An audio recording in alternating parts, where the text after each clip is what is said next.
Good afternoon. I'm Onisa Klein here at the GBTA broadcast studio, and joining me today is a longtime friend and industry colleague, Nick Vournakis, who is now the Chief Customer Officer at CWT. Nick, welcome. Thank you for having me, Lisa. Oh, always good to see you. Great to see you as well. It's good to reminisce and catch up. And relive the good old days. We did. Yeah. We did. Yeah. And we still do, right? Indeed. We do. Well, thanks for spending a few minutes with me. I know you are back to back here Absolutely. at convention. Lots of things happening, right? We were just talking about the health of the industry, looking forward to growing again, having the industry be healthy and growing and vibrant and all that. So looking ahead from the CWT perspective, what will be the next 12 months like for the cost of travel? And what will that mean for the travel buyer's budget? Yeah, so interestingly, we're coming off of two pretty dynamic years of upward pressure on pricing. And we don't see much difference as we look from 2023 into 2024. So, continued upward pressure. However, the rate of those increases is, we're starting to see that abate just a little bit. And ultimately, I think what this means for the travel buyer is we have to start getting ready to do a little bit of recalibration here. One, that kind of the cost of travel today is likely going to look a lot like the cost of travel tomorrow, number one. And that probably, and in fact necessarily means customers need to start thinking maybe a little bit differently about how you value one trip over another trip, right? So where am I going to get the biggest bang for my buck? Where do we see the biggest return on investment for the travel dollars that we spend?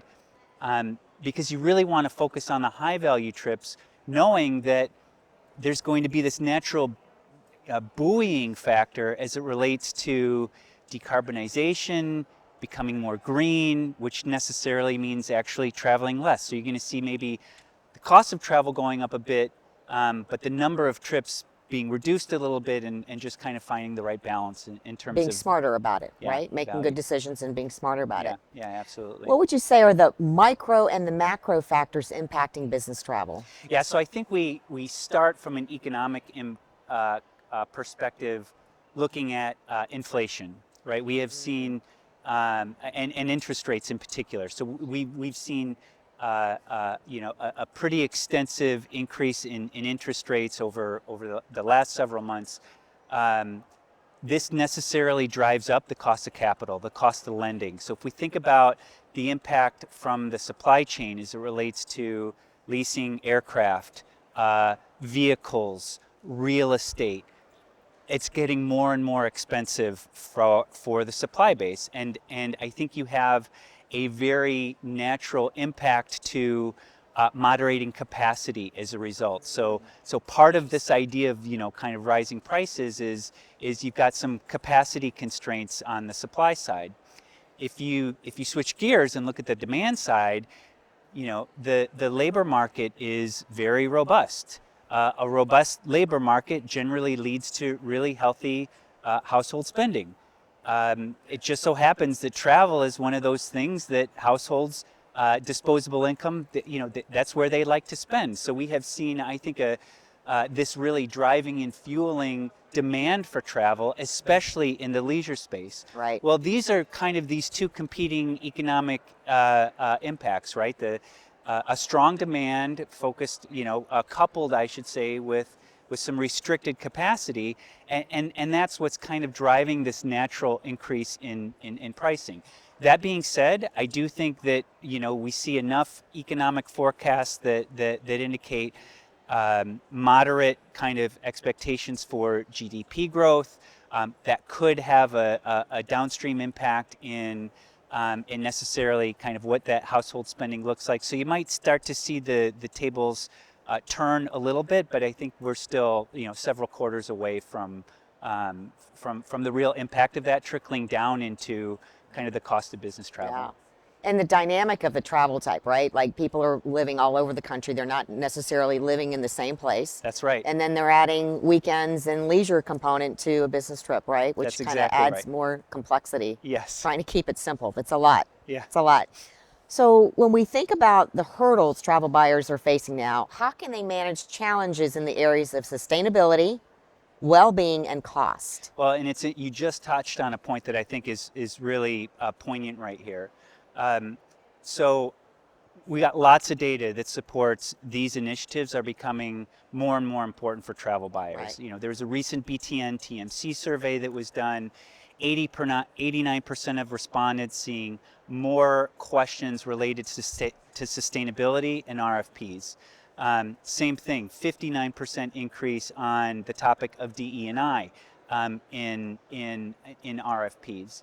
And that actually, I think, has it's creating, I think, some very interesting phenomenon. So number one, you are seeing, especially as it relates to well-being, a dramatic increase in travelers' expectation for blended travel. The idea that part of my well-being in working for you, this company, is when I go from point A to point B, I want to tack on for some period of time. And I know that's supported by a recent GBTA poll where 2 out of 5 travel buyers see more and more of these types of requests coming in for their consideration. So we absolutely see the rise of more blended travel. And because of kind of the pressure for decarbonization, sustainability, we are seeing what we call more trip batching. So when we look at our data set, we've actually seen 10% increase in multi-destination trips today comparative to 2019, right? So it's not that I'm going to come out here to Dallas for a couple of days. I'm going to stay in Dallas for a couple of days. I'm going to go from here to New York to see a client for a couple of days, and then I might swing back to Minneapolis. So we're seeing fewer trips, but longer trips as a result. We're actually seeing that the same dynamics play out as it relates to average length of stay. So these are some of the, I call these the buoying effects of this increasing challenge that corporates are faced with. And look, with the challenge comes a change in some of the support requirements. So the supply chain, the travel trade, we need to get better at helping organizations provide better information at the point of sale so travelers can make really educated decisions as it relates to how they want to impact their carbon footprint. And we need to provide them more choice as it relates to how they might add on services at the end of a trip that they pay for with their themselves. But that provide into that kind of traveler well-being at the end of the day. So, well, it's just interesting that sustainability, well-being, the D&I component that you mentioned earlier, being a really important part of the puzzle piece of the equation, right? That so many in this industry are dealing with, which just makes it all the more exciting and interesting to figure out the right path and how you move forward, right? Well, and there is, I think, such considered importance and intention from a corporate perspective, from the travel trade perspective, on ensuring that, we're not just here to move people from here to there. Right. At the end of the day, I really think that you have a very committed supply base who really want to make the world a better place at the same time. And do the right thing. Yeah. Which CWT is so good at. Thank you. So Nick, how many years have you been there now? 23. 23 and counting. That's right. I love it. Congratulations. Thank you, Monisa. Thank you so much. I'm just so happy for you and very proud of you to be in that role. I appreciate that. So thank you so much. Thank you for spending some time with me. Great to be here. Good to see you. All right. Monisa Klein and Nick Vournakis here at the GBTA Broadcast Studio.